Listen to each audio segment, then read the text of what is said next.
Okay, it looks like the number of people joining us is starting to level out, so let's go ahead and get started. Good afternoon, everyone, and welcome to today's webinar. My name is Megan Peasley, and I am the Iowa SourceLink Program Coordinator here at the University of Northern Iowa's John Papa John Entrepreneurial Center. Here we work with the Iowa Economic Development Authority to bring the Iowa SourceLink platform to all business owners. Whether you're looking to start, grow, fund, or even exit your business, Iowa SourceLink is here to help you. We provide step-by-step guides, make helpful referrals to our nearly 400 partners, and house the Business License Information Center. We also have the pleasure of presenting these webinars in partnership with the Iowa Department of Revenue. In today's webinar, Ben Clow, Terry O'Neill, and Tara West will be providing information about the Iowa Department of Revenue's general departmental processes. Before we get into that, I have a few housekeeping items to go over. First, today's webinar is being recorded and will be available within the next week. You will receive a link to today's recording in the same email that you will receive as proof of your attendance. The slides for today's webinar will be shared momentarily in the chat box by Haley Ham. Haley and I will be sharing other resources and contact information if and when they're brought up during the webinar in the chat box. Please enter any questions that you have into the Q&A box located in the bottom half of your screen. We do ask that you focus on asking general questions that could apply to everyone. If you have a question specific to your situation, we recommend that you talk to the Department of Revenue directly. We're going to hold off on any questions that come through and answer them at the very end. And with that, Ben, Terry, Tara, I'll let you take it away. Okay. Thanks a lot, Megan. I really appreciate it. For those of you that have not met me before, I am Terry O'Neill, longtime Revenue Service Specialist with the Iowa Department of Revenue, and I welcome you to our webinar today, which we're going to discuss some Department of Revenue processes. So welcome, glad to have you here with us today. First thing we always have to do is give our little disclaimer. If you've ever been to one of our webinars before, you've seen this, nothing new under the sun. Just a reminder to everyone, this presentation is intended for general educational purposes only. Nothing should be construed as legal advice. The Department of Revenue could take a contrary position in the future on one of the items stated in this presentation. Again, just a reminder, any oral or written opinion by department personnel not pursuant to a petition for a declaratory order under Iowa Administrative Code Rule 701-4.7 is not binding on the department. What are we going to talk about today? Well, our basic overview of the topics we're going to discuss today. We're going to give a little website overview, kind of give you a little commercial about our website. We are going to talk about third-party access and authorization. We're going to also discuss communication and engagement with the department, resolving notices that you may receive from the department, and we're also going to go through the GovDelivery subscription as well. So these are just a few of the topics that we're going to discuss today, and we'll go ahead and move on to the next one. I also wanted to just give you a heads up. Myself, I'm going to present part of this. I'm going to hand it off to Ben. Ben's going to present his portion, going to hand it back to me. So we're going to have a little bit of back and forth, but it's all going to be good. You're going to get the proper information that you need. First up, I want to just touch base on our website, and hopefully everybody that's attending here today, hopefully you've been to our website before. This is just simply revenue.iowa.gov, and that will get you to the Iowa Department of Revenue homepage. Lots of information on our website. And some questions that we get, different times people have difficulties finding things here when they go to our website. So hopefully I can shed a little bit of light on that for you. A few things, a few tips on this. One thing to keep in mind, the little search bar in the upper right-hand corner, the little search bar, this is something that's a Google search. This is not something that's managed by the Department of Revenue. So be careful, just kind of keep that in mind. If you're using this search box, you may not get the answers that you're looking for. Again, it is a Google product. It is not something that the Department of Revenue watches over. Just a couple of tips for you. If you'll notice on here, here is our homepage and these little tabs along here. If you want to find information from the department, it's a good idea to click on some of these tabs. That will get you to where you can narrow your search down for things that you are looking at. So just a little hint there, just click on those little tabs. That'll help you out a lot when you're doing some searching for information on the department's website. The first thing I want to just touch base on is our publications. Publications are something that we do have quite a few on different topics here at the department. And if you were searching for our publications, remember, as I said, click on one of these tabs along the top. To find publications, you would click on the little taxes tab.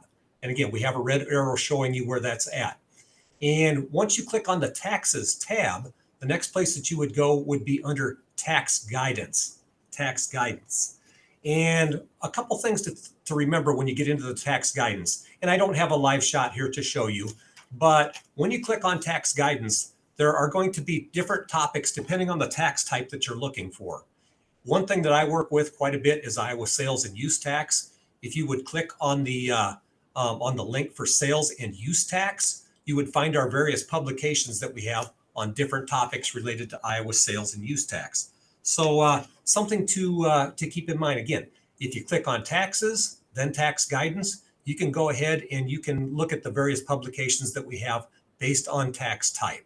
So that's pretty helpful. I know when many people contact taxpayer services, which I am a part of, I refer people to these publications on a regular basis. So good place to find information. Another thing that you might find in clicking on tax guidance, there is also a request to request policy guidance from the department. Now, if you follow along with the links and put your information in there, you can request guidance. Again, doesn't necessarily mean you're going to get a direct response back from the department, but the department does review all of these requests. Maybe something's not clear in our publications. Maybe something's not clear in one of the rules in the Iowa Administrative Code. If you get that information out there to us, if you let us know that, our policy directors, they review all of that information, and that's something that we can fix if needed. Maybe we can clarify something. If we're getting a lot of people asking the same type of questions, we can clarify information, put that out on our website. So this is a good place if something is not clear to you that you can request some information. Something else on our website that is a good place to find information is our adopted and our filed rules.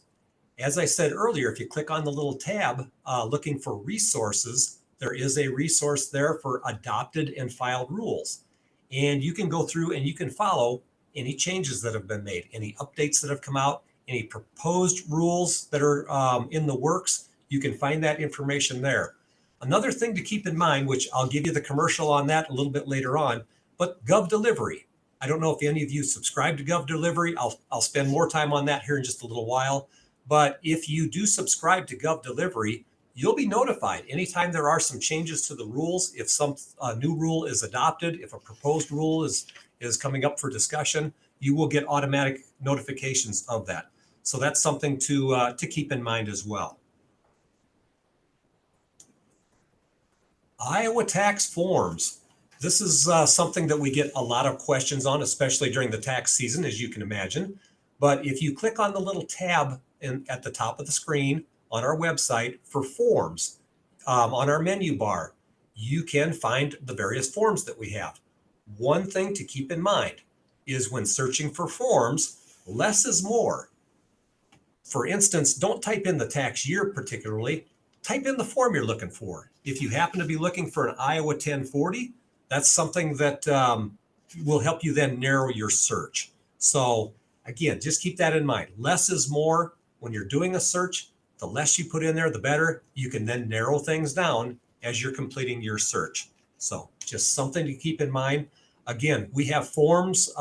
If you do hover over our forms tab, there is a link there for common forms. So some of the most used forms that the department has will be on a menu for commonly used forms. That's a good thing to keep in mind. You might try there first.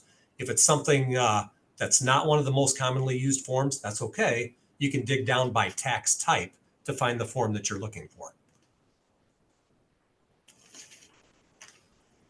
Iowa Tax Research Library.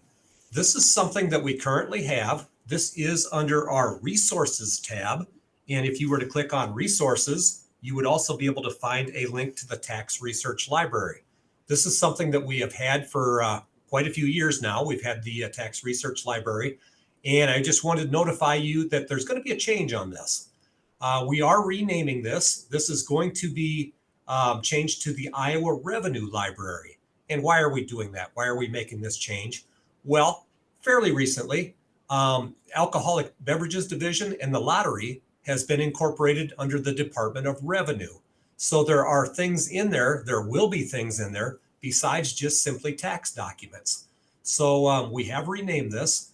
The change is not coming about until approximately December of this year. Just want you to be aware of it. There is a link up there to where this is going to be located on the that you can see on the screen. Again, something that is going to be new under the sun. I know many of you subscribe to updates, and our email updates do let you know when something new comes out on the Tax Research Library. Again, it'll be called the Iowa Revenue Library coming up later on this year, and it is another resource that you'll have at your fingertips that you can find information about things going on here at the Iowa Department of Revenue as far as letter documents and those types of things. So just wanted to give you a few pointers on that. And with that being said, I am going to stop sharing here for a moment, and I'm going to turn this over to Ben Clow, and Ben is going to take it from here. All right, thanks, Terry. Just give me 1 minute to take over the slideshow. We'll get started.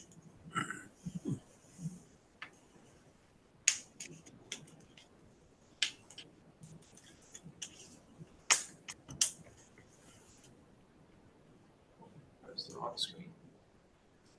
Sorry about that.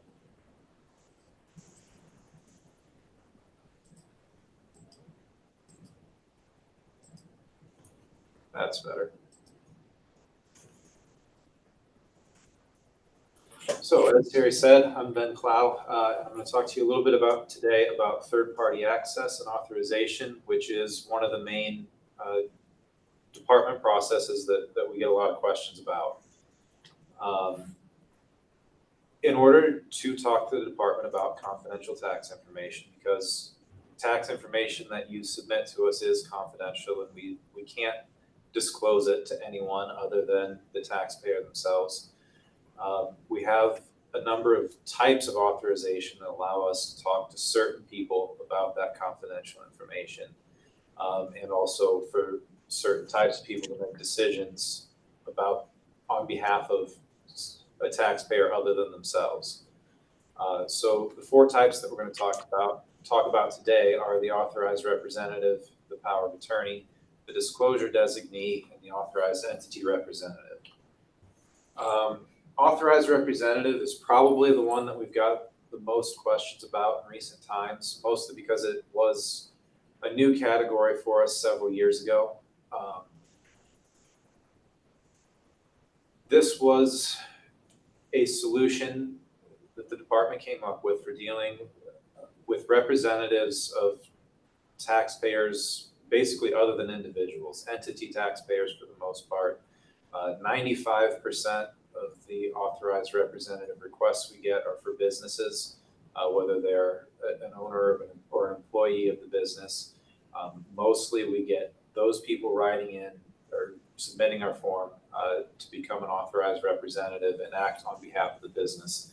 And by doing that, essentially they can do anything for the business with regard to taxes that an individual could do for their own taxes. So file returns, file appeals, ask for refunds, make changes, respond to questions during an audit. They can receive any tax information we have about the business. We get a lot of questions about this in part. Our form is essentially a self-attestation. Basically, the owner of a business, for example, writes in their own name, declares themselves, I'm the owner of this business, I'm authorized to represent it, and signs it. And we get people calling in and wanting to talk to us and saying, hey, I'm the owner of this business. Of course you can talk to me. Why wouldn't you be able to talk to me? Why would I need to submit this extra piece of paper? The issue is we don't know who owns your business until you tell us. That's the reason for this. This gives us some information to make sure that we're talking to the right person. Without it, anyone could call in and claim to own their business. I think if that happened, if someone other than you called in and claimed to be the owner of the business, you want us to be careful and ask the questions to ensure we're talking to the right person. And that's the reason we collect this information and that we make people send it in before we can talk to them about, again, I'm going to keep going back to business, partly because that's what I mostly work with, and partly because that is 95% of the people that use rep certs. It's not just limited to businesses. It's any scenario where a person has actual legal authority to act on the taxpayer's behalf. So trustees of a trust, legal guardians, actual POAs, all can submit this form and become an authorized representative for the taxpayer. One of the biggest things that allows that person to do is sign a POA and appoint an attorney or another representative to say help with an appeal.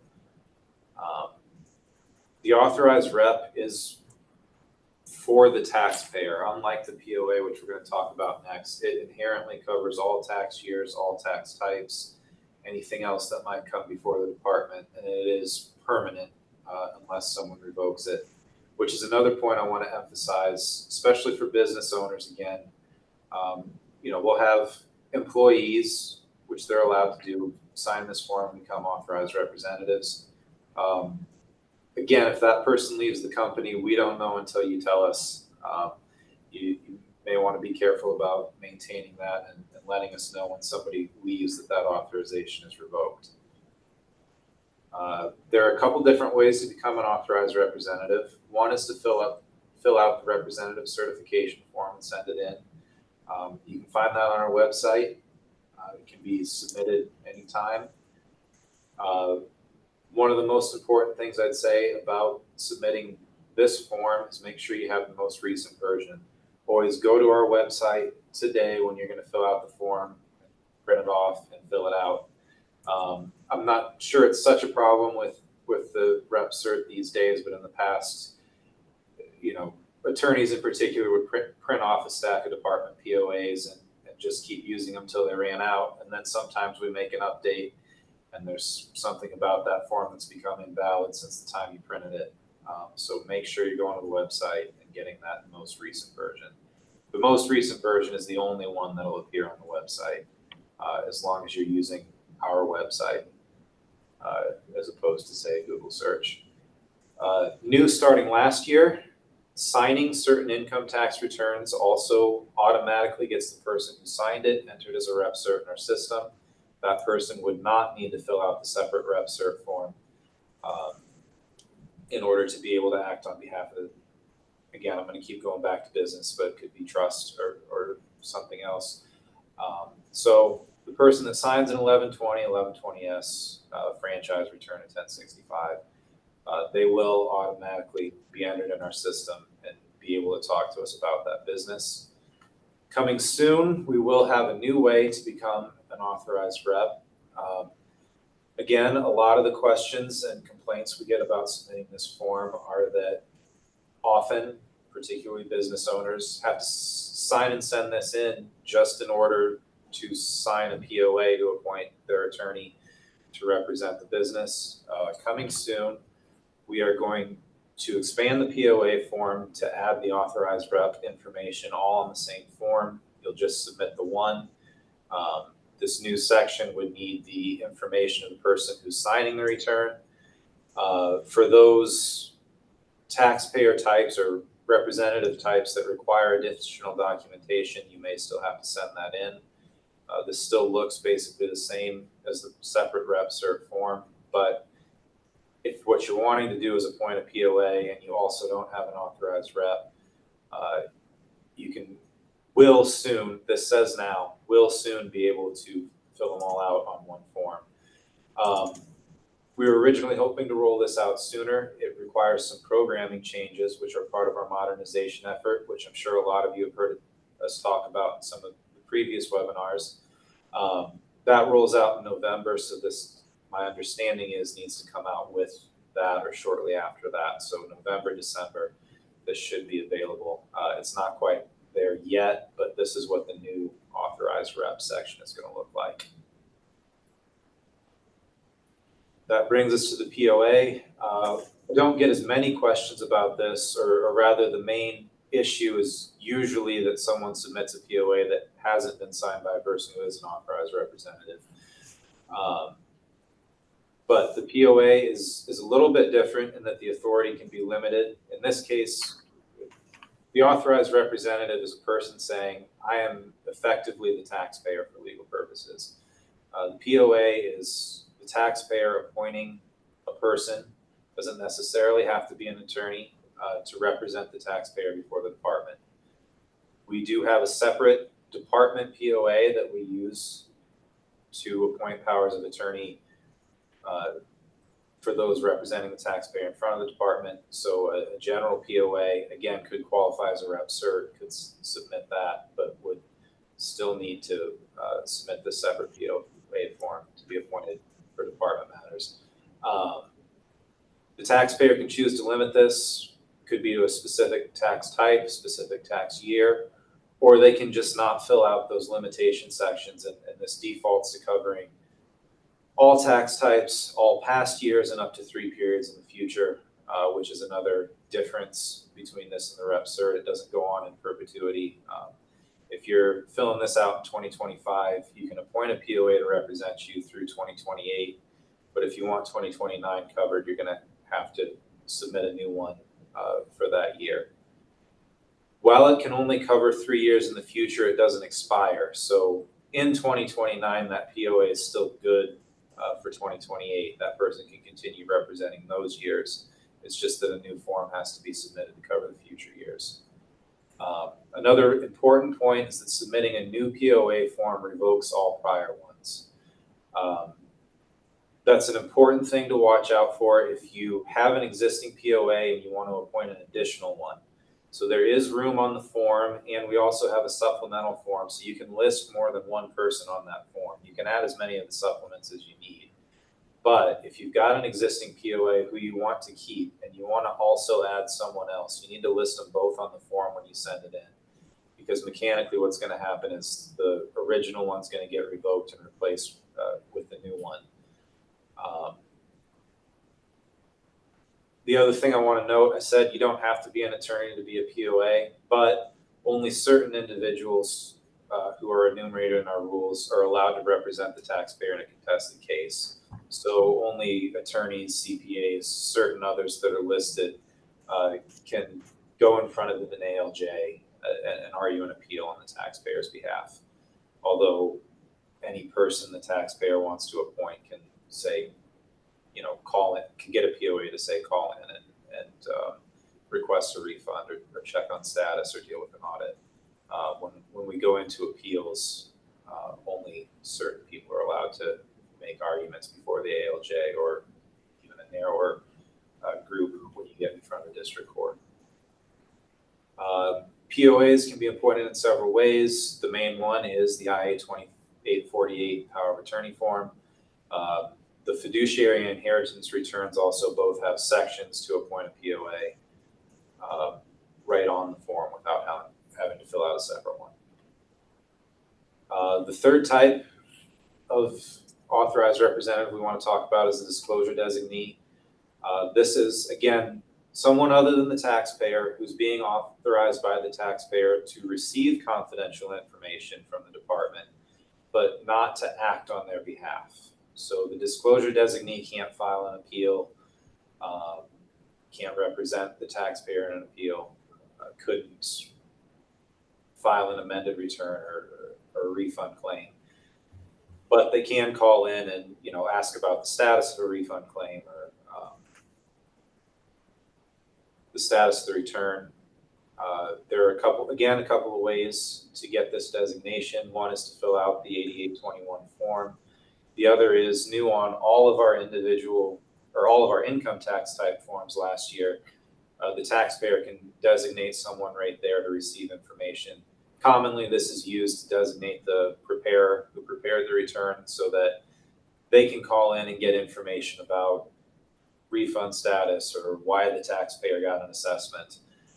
That still, like I said, wouldn't give them any power to challenge an assessment, but they could at least call in and talk to us about why it happened and get the information they need. Maybe learn what documents they need to submit to clear up a discrepancy. So that is new for 2024. It'll still be on the 2025 and forward returns. Hopefully that will help make it easier for preparers or others to call in and talk to us when there's an issue with a return. The final authorization type I want to talk about is authorized entity representative. This is the taxpayer appointing an entity, usually a business, on its behalf. They can authorize the same powers as the POA. This allows limitations, same as the POA. This is mostly used by payroll providers who file a lot of withholding returns with us. The entity then, the taxpayer authorizes the entity. The entity maintains a list with the department of their employees who are allowed to talk to us about their clients.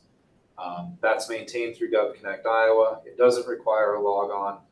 The entity can submit updated lists whenever they change personnel, and that makes it a little smoother for working with these businesses that interact with us frequently but have employee turnover and deal with us for a lot of taxpayers. That does require filling out a third-party authorized entity form where you need to designate an entity representative contact who is our contact with the business in order to make changes. So that person will provide us their email, and they'll need that email to be able to change the list of authorized employees without a log on through GovConnect Iowa. I know we have a lot to talk about, so I don't want to take up too much time here, but just some important reminders. Authorized representative is full authority to act on behalf of the taxpayer, usually used by business entities, but there can be some other situations where that's relevant, and that can be obtained through the RepCert form, signing business income tax returns, and coming soon on the new POA forms. POA is the taxpayer appointing someone to represent them. That form is going to be changing soon. And always remember that a new POA revokes all prior ones. The highlight with disclosure designees is they can receive confidential information, but they can't make changes or act on behalf of the taxpayer. And with that, I'm going to turn it back to Terry for a little bit to talk about department communications. Okay, thanks a lot, Ben. Just a second here. Good information provided by Ben on our third-party authorization. That's, I know as somebody in taxpayer services, that's an area of, can be of confusion for a lot of people. We deal with this on a regular basis. So good information to get some clarity out there. Hopefully it'll make things smoother on your contacts with the department in the future. So again, switching over to the next section here, just wanted to touch base a little bit. If I click on the right button here. Ways to stay connected with the department. And this is just a teaser. I'll give you a little more information on this coming up, but you can subscribe to our GovDelivery, our email updates. That's a good way to stay in touch with the department as far as what's going on around at the department. Webinars such as this one. I'll give you a little more information on that here shortly, but webinars are another good way to stay in touch with the department. You can also follow us on social media. Yes, the department is on social media. And again, another way of staying in contact, another way of obtaining information from the department. A few ways to contact us. Something I don't know if a lot of you have maybe done this just yet, but you can message us in GovConnect Iowa. Our send a message option is a relatively new option that we do have here at the department. And this is something that we're starting to get more and more people are contacting us this way. this is a secure way of contacting the department. Again, the traffic has been increasing on that. This is also a way to get a quicker response. The turnaround time on the send a message option, or SAM as we affectionately call it here at the department, that's going to get you an answer. Usually you're going to get a response from the department in a few working days. So a very good option to get a quicker turnaround on questions that you may have here for department personnel. You can also email us. We have had this option around for quite some time where you can email your questions in. Depending on what your question is, it may be me that responds to it. I do work in the inbox quite a bit, and that's something that I'm very familiar with. The one thing to keep in mind, email is not a secure way of contacting the department. And so some things that is not a valid option generally for sending us Iowa tax forms, okay? Because again, not being secure, if something gets hacked, we don't want your information to be out there. So again, that's why we just want to remind everyone, email, you can use email, but it's not a secure way of submitting information to the department. So just keep that in mind. The other traditional way that we've had probably of these three choices, this has been the one that we've had the longest. You can always call us.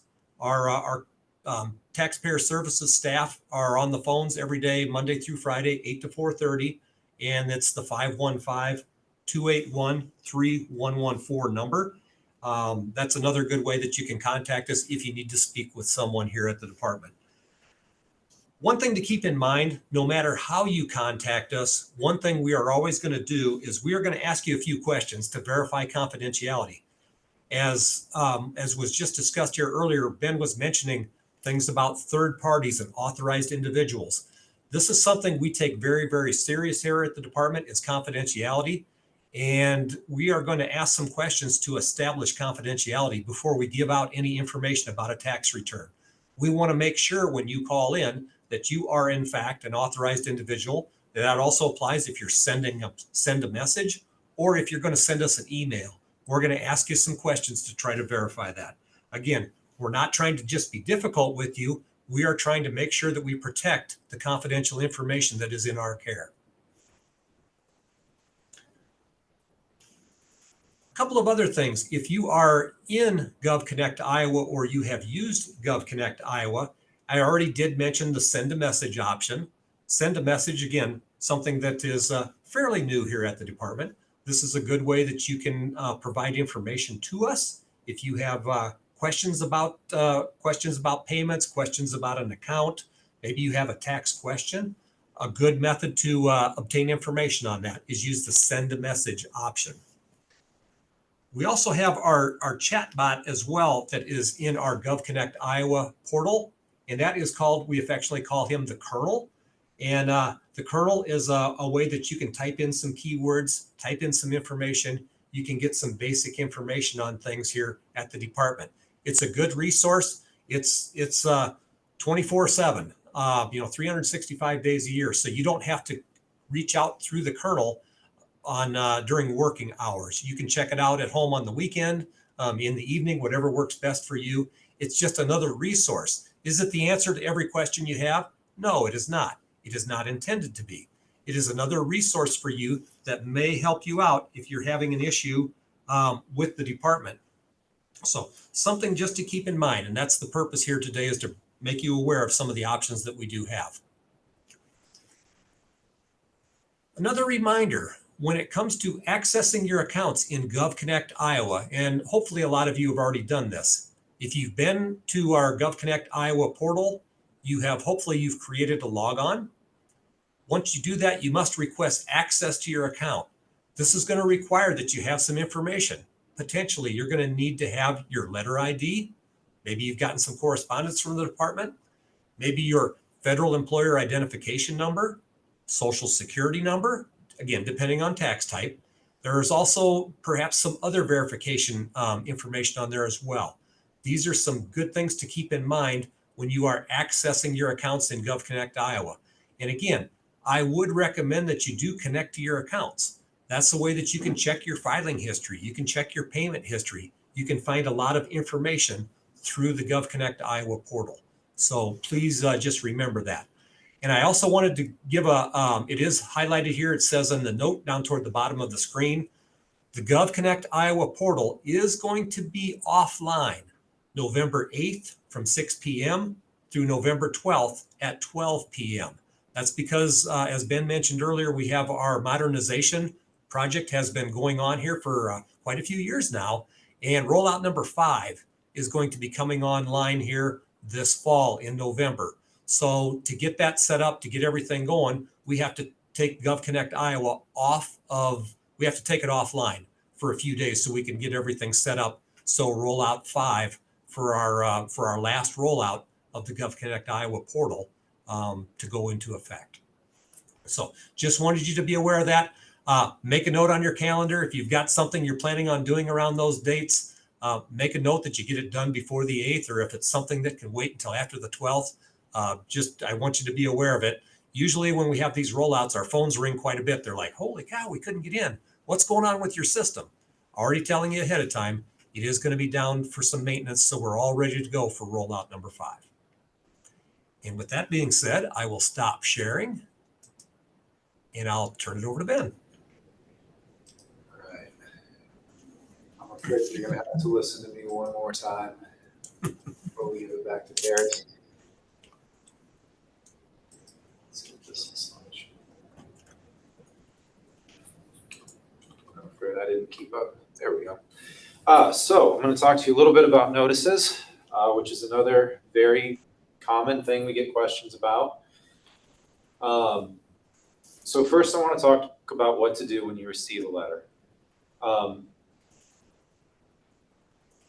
The number one thing is to read the letter, and I don't mean to be, insulting in saying that. The first page provides the reason for a letter. There's also often very important information on subsequent pages, and I think we get a number of issues where people don't realize that and only read the first page and assume the rest is boilerplate or something, and maybe miss an important detail. Make sure you read the whole letter. It can often answer a lot of questions, including, providing summaries of changes and instructions for what to do, who to contact. So just make sure you turn the letter over or look for additional pages for that extra information that might be helpful. The next most important thing is not to wait. When you get a letter, if you understand it, you know what to do, great. Do that as quickly as you can. If you don't understand it, especially, get in touch, let us know, let us help you figure it out. We get a lot of issues or inquiries that happen after an appeal period has expired, or after several letters have gone out, and we're further in the process, I think, than people realize when they contact us. With that said, as I was talking about before, if you're calling into the department, it is important to ensure that you're authorized to talk to us about the account that you're calling in about. For individual income taxes, it's a little easier if you're the taxpayer, then you're authorized. For others, the person contacting us needs to have one of those third-party authorizations that I talked about on file to be able to discuss this. The other thing is, we strongly encourage you to use GovConnect Iowa. It's fast and secure for payments and responses. With that said, for respond to a letter or for making payments, you're not required to log into GovConnect Iowa. There's a non-logged in version. If you've got a login, we strongly encourage you to use it. If you don't have one, we strongly encourage you to get one. It can take a little bit to set up, but once you have it, it makes a lot of interactions with the department a lot easier. But don't hesitate to reach out to taxpayer services as well if you need help figuring out what's going on. The other thing I want to mention, we hear all the time about scams that are out there. I'm not aware of any going on with our letters specifically. I've heard of some with federal with IRS letters. If you get a letter from the department and you're not sure if it's legitimate, go to GovConnect Iowa, use the respond to a letter function. Even if it's not a letter that that actually invites a response or that you can respond to, at the top of every one of our letters is a letter ID. If you type that in and the date that's on the letter, you'll be able to tell whether the letter actually came from us. It'll show up on GovConnect Iowa with that information put in.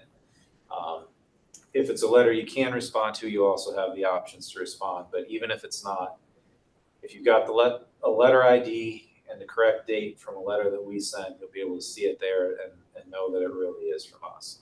And I actually didn't know that till I started preparing for this webinar and somebody told me, so that was kind of exciting to learn. Just to help out, I want to go through a couple of types of letters, or most common letters that go out or that people ask about. Information requests are usually sent out because we're missing something. We're reviewing a return and we're maybe missing a form that should have been included, or require additional information to verify something that was claimed. Again, respond to those as quickly as you can. If you don't respond after a certain amount of time, a credit or a refund might be denied.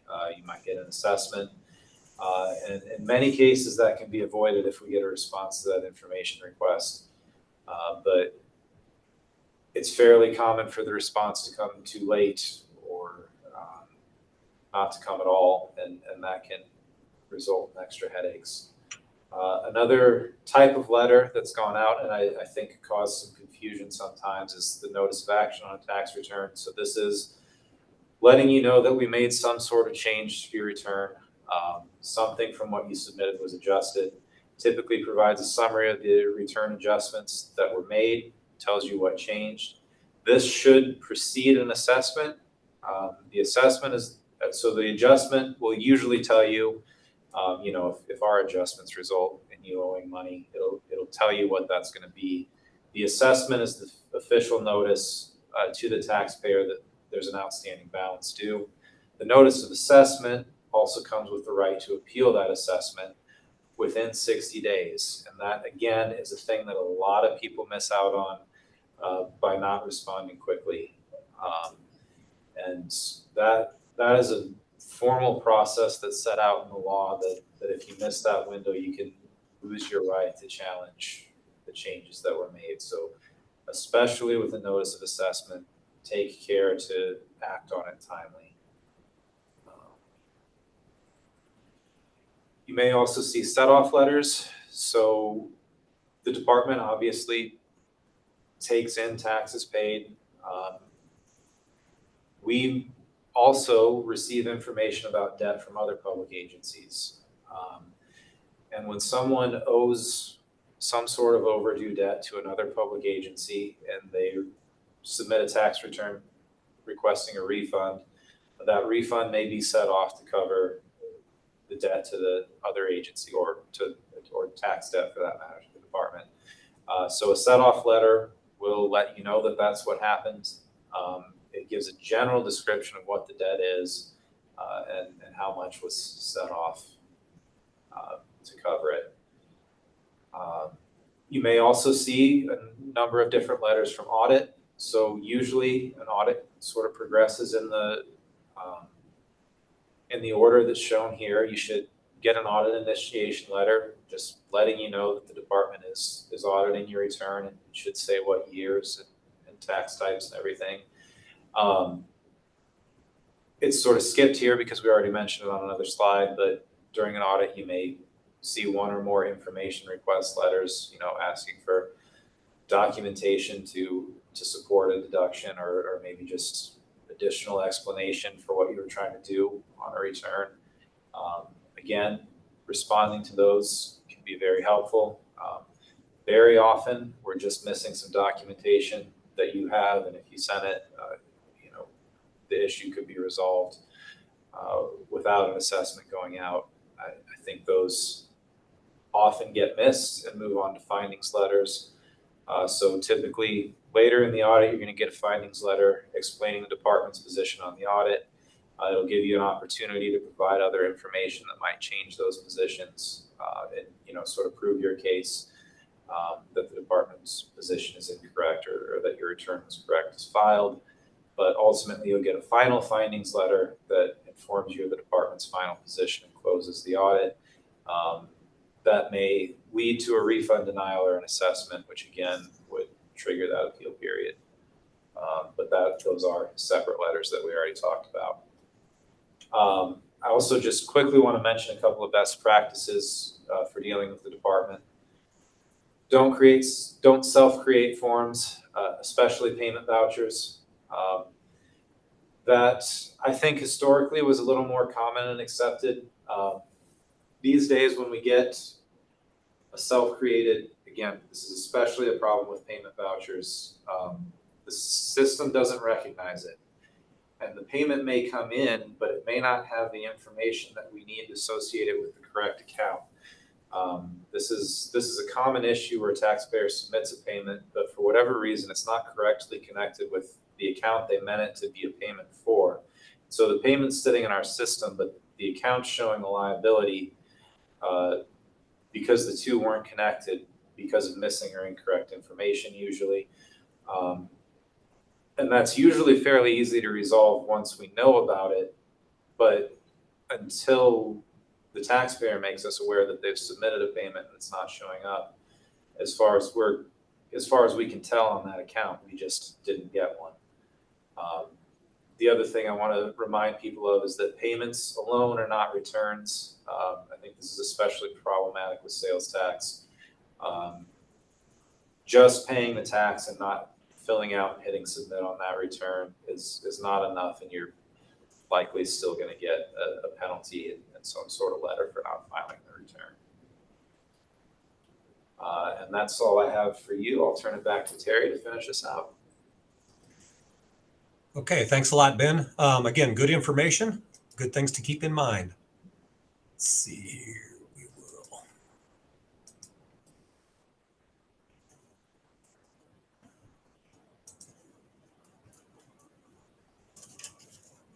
Okay. Just to finish out, I just wanted to share a few reminders, give a little more detail on some things too.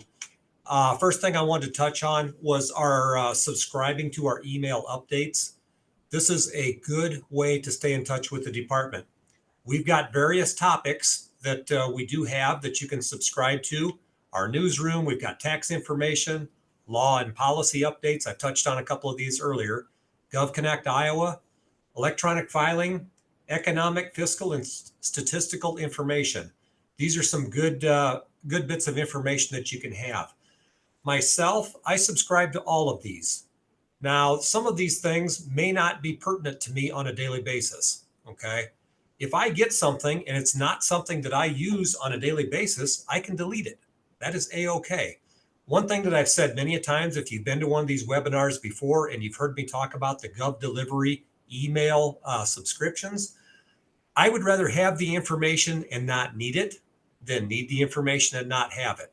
So we don't bombard you. We don't send out dozens of these every day. We're not going to bury your email inbox or anything like that. So check it out. It is free. Go ahead and give us a try. It does provide some information. Again, you may be happy that you have that information. If you see something that comes out to you, it may be something you're very happy to have. If it's not a tax type or something you don't work with, that's okay. Just delete it and move on with the rest of your day. Again, pretty simple in here to subscribe to our email updates. You're going to have to put your email address in here. Again, nothing too drastic in that. And we also have some more information also on some upcoming webinars. Webinars are something that we generally do, and I've got my air quotes out for generally. We do them about once a month during the non-income tax season. Generally, we do one a month. And upcoming ones that we have, talking about some of our excise taxes that we deal with. Coming up in October, we've got an overview for motor fuel, cigarette, tobacco, nicotine, and vapor retailers. That I believe is going to be handled by Matt Bishop, who is one of our policy directors for sales and use and excise taxes. So that's going to be a good one to attend if you do deal in those types of products. Our individual income tax update is coming up in November. And I don't know if you've been to that one in the past, if you're involved in income tax at all. Kurt Koenig here at the department is a policy director for individual income tax, among other things. He's a good one to provide a lot of information on that topic as well. Coming up in December, we are going to have our annual webinar that discusses electronic submission of W-2s and 1099s. As many of you know, this is something that is done through GovConnect Iowa. This has been something that's been a popular webinar topic over the last several years. And I believe that Brent Park, who's a program manager here at the department, is going to be providing information on that. Good information. If you have W-2s or you have 1099s that have Iowa withholding in them, you're going to have to submit those to the department. This is a good webinar to get that information so you'll know what your requirements are for to be in compliance here with the department. So some good information to be sure. Please check out one of our webinars. We'd be happy to have you attend. I did mention this earlier that the department is on social media. If you follow social media at all, by golly, get out there and follow us. We do put out some information in our social media accounts. You can certainly follow along with us. The whole name of the game here, we want to make you aware of things that are going on at the Department of Revenue. We want to make you aware of how you can get in contact with us, how you can stay in touch with us. As Ben said, there are certain things that we do here at the department. There's some time limits on those things.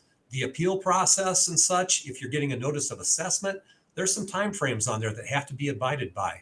So we want to make sure that we tell you your options so that you understand how you can be in contact with the department, how you can stay in touch with us, and how to get a hold of us. So that's the purpose of our webinar here today. So follow us on social media if you're into social media. And with that being said, we get a few minutes left yet. We can take a few questions if you've got something. I don't know how we've been doing in the chat. Doesn't look like we've had a ton of questions in here today in the chat, but we do have a few moments. If somebody does want to enter something in the chat, we'll see if we can respond to it or not. And if you think of something that you maybe you want some clarity on, by all means, get a hold of us. I gave you the contacts earlier. You could email us. You could send a message or a SAM. You could call the department. Those are some things that you can do. You don't have to do that right in this webinar if you don't want to. Get a hold of us later on. Get a hold of us tomorrow. Get a hold of us next week. We will do what we can to point you in the right direction. Well, Terry, while we're giving people a minute to type into the chat or type in questions, first I want to say Tara's been doing a fantastic job of answering them. I was just scrolling through them while you were finishing up. So I think we've got most things covered. I did notice one in there that is a little off topic for our presentation, but that I've been dealing with a lot and answering for a lot of other groups. So at a very high level, there was a question about Iowa following the recent federal bill, the Big Beautiful Bill Act. And at a very high level, Iowa now has rolling conformity with the federal tax code. So changes that were made in that bill that affect the federal net income calculation are automatically going to flow through to Iowa. So I don't remember, I think there was a specific provision listed. The most common one we're getting asked about is no tax on tips. Iowa's automatically going to follow that. Whatever's excluded for federal is going to be excluded for Iowa. We do not automatically conform to some of the changes to tax credits and things happen at the federal level, so those don't necessarily apply to Iowa. But yeah, that's one we've been dealing with a lot, and there's some confusion because there was a shift in how Iowa deals with federal conformity between this tax bill and the last big one, and I think people are still starting to get used to it. So to give us a little time to take in other questions, I thought I'd just address that. Thank you for the update, Ben. I know we've been getting a few questions in taxpayer services on that very topic. So very good. What do we have?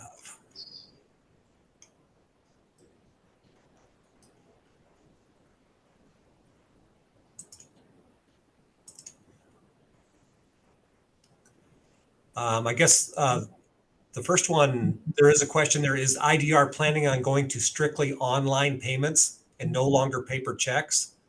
Um, I've got to say, I'm certainly not aware of anything at this point in time for accepting online payments only. For the foreseeable future, as far as I am aware, we'll still take some paper checks as well. We always do ask that you do submit them with a payment voucher. As Ben mentioned earlier, that's so we make sure your payment is properly credited to the proper tax account in the proper tax period that it needs to be credited to. So please use one of our vouchers that you can print off of the GovConnect Iowa portal, and that'll make sure that we get the payment to the proper place. And just a general comment as well. Ben mentioned about our letters that we send out. And sometimes people will look at a letter and we're saying, hey, we're missing your payment. And you're like, well, I know the check's already cleared the bank. The Department of Revenue cashed it, so there's no problem. If you're getting a letter from us, there's probably an issue somewhere.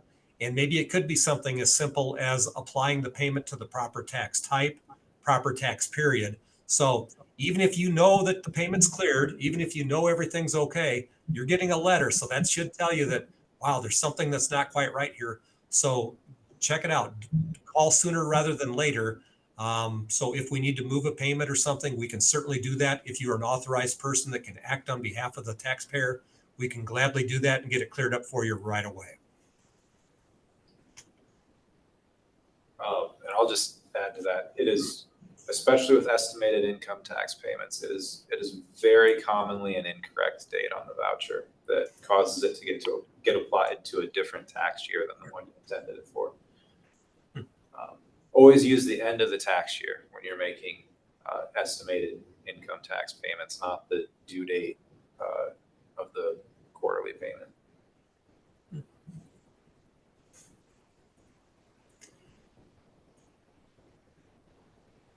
Well, it looks like we don't have any more questions in the Q&A, so I'm going to go ahead and finish the webinar up for us. Thank you, Ben, Terry, and Tara for sharing all of that information regarding the Iowa Department of Revenue's general departmental process with us today and for answering everyone's questions. As a reminder, this webinar was recorded and will be available to watch on our website or by searching for Iowa SourceLink on YouTube within the next week.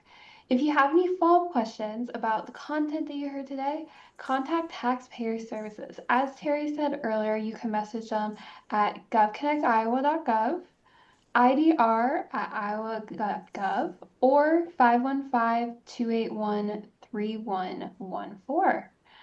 As a reminder, Iowa SourceLink does not provide a continuing education certificate for your attendance today. We do, however, send out an email to everyone who participated within a few days after the webinar concludes that you can use as your proof of attendance. Terry went through the rest of the tax webinar schedule that we have for 2025. On the Iowa SourceLink side, we also are going to be hosting a couple more webinars this month. Join us next week, September 17th at noon, where the Family Business Center in Advance, Iowa at the University of Northern Iowa will be joining us to talk about succession planning.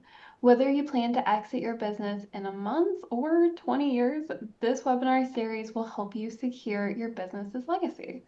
Visit iowasourcelink.com and navigate to our webinar page to sign up for the succession planning webinars or any of the tax webinars. Until next time, have a great rest of your day.